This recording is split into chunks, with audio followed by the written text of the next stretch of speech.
कहते हैं जो व्यक्ति समस्या में भी अवसर खोज लेता है और सकारात्मक सोच के साथ उस पर कार्य करता है तो वो बड़ी से बड़ी समस्या से भी निकल सकता है। नमस्कार दोस्तों, मैं शहाबुद्दीन अली आज फिर हाजिर हूँ एक ऐसी ही रोचक कहानी के साथ में। एक ऐसे ही एक लड़के की कहानी है जिसने बहुत ही विपरीत परिस्थिति से सकारात्मक सोच के साथ अपने परिवार को बाहर निकाला। तो आइए शुरू करते हैं। एक बार की बात है, एक राज्य में एक बहुत ही निर्दयी और क्रूर राजा राज किया करता था।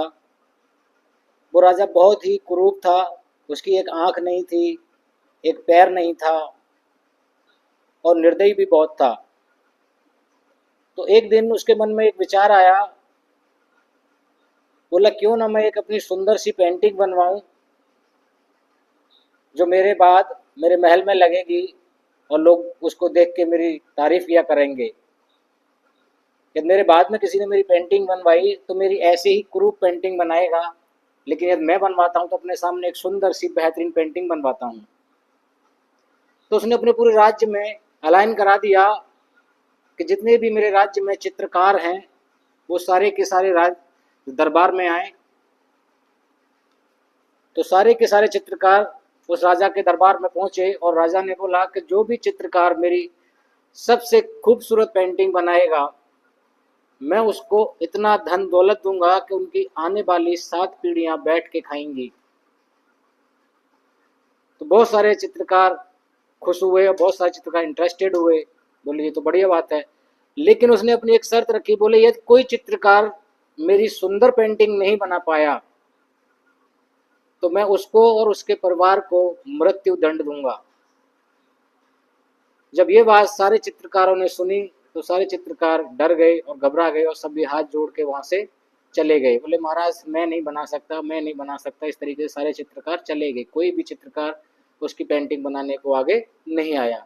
क्यों? क्योंकि वो एक आंख से काना था और एक पैर नहीं था उसके, विकलांग था एक पैर से। तो ऐसे राजा की, काणे राजा की कैसे सुंदर पेंटिंग आ सकती है, उनका ये मानना था। तो सारे के सारे वापस चले गए। वहीं उस राज्य में एक नया नया चित्रकार हुआ था, एक नया लड़का, नया नवयुवक, वो चित्रकारी सीख रहा था। जब उसने ये बात सुनी तो वो भी राज दरबार में आया और राजा से बोला, बोले महाराज मैं आपकी बहुत ही खूबसूरत और बेहतरीन पेंटिंग बना सकता हूँ यदि आप मेरे परिवार को और मुझको जो आपने जैसा बोला है वैसा ही धन दौलत देंगे। तो बोले वो तो ठीक है मैं दूंगा, लेकिन यदि तू नहीं बना पाया तो मैं पूरे परिवार को तेरे और तुझको मृत्यु दंड दूंगा। बोले महाराज मुझे मंजूर है, मुझे 7 दिन का समय दीजिए। अब उस लड़के ने काम शुरू किया और 7 दिन बाद उस राजा की इतनी बेहतरीन और जबरदस्त पेंटिंग बनाई जिसका कोई जवाब नहीं। 7 दिन बाद वो उस राज्य में आया, दोबारा राज दरबार में आया और राजा को वो पेंटिंग दिखाई। तो राजा उसकी पेंटिंग देख के बहुत प्रसन्न हुआ और सारे उसके राज दरबारी देख के भी बहुत प्रसन्न हुए, क्योंकि उसने जो पेंटिंग बनाई थी वो इतनी खूबसूरत थी कि राजा बहुत प्रसन्न हुआ। उसने पेंटिंग बनाई, एक घोड़ा था और घोड़े के ऊपर राजा को उसने बैठे दिखाया और जो राजा का एक पैर नहीं था उस पैर को घोड़े के उस साइड छिपा दिया, जो पैर था उसको बाहर की साइड दिखाया। दूसरा उसने राजा के हाथ में तीर कमान दिखाया और जो एक आंख बंद थी, जिस आंख से कड़ा था, उस आंख को उसने बंद किया और निशाना साधते हुए घोड़े पर उसको दिखाया। राजा बड़ा प्रभावित हुआ उससे और उसने उसको बहुत धन दौलत देके माला माल कर दिया। तो मेरे दोस्त, इस कहानी से हमको एक सीख मिलती है